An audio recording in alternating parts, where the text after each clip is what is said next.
Learn variables, introduction to variables. In programming, we have a way of... Okay, so I'm going to get straight to the instructions. I don't want to read too much.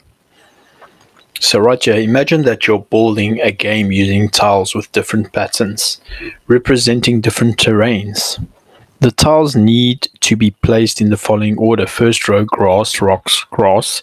Second row, forest, rocks, forest. Third row, rocks, grass, rocks. So we're going to start off with, as I said, grass. Second one is rocks. Third one is grass.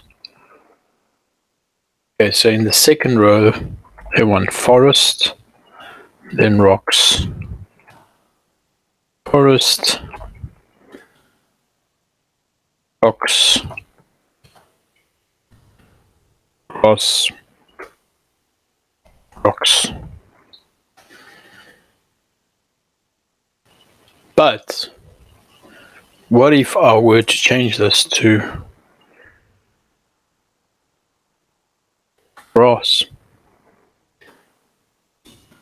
The program accepts it. Indeed it does.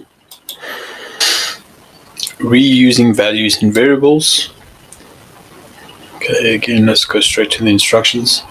The last time we built our game, we repeated ourselves a lot. Instead of writing out the pattern for each tile, let's save the types of terrain we want to use to set of variables that we can use across the board.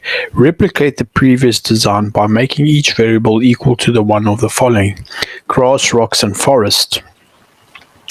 Okay, so in terrain 1, we're going to set that equal to grass.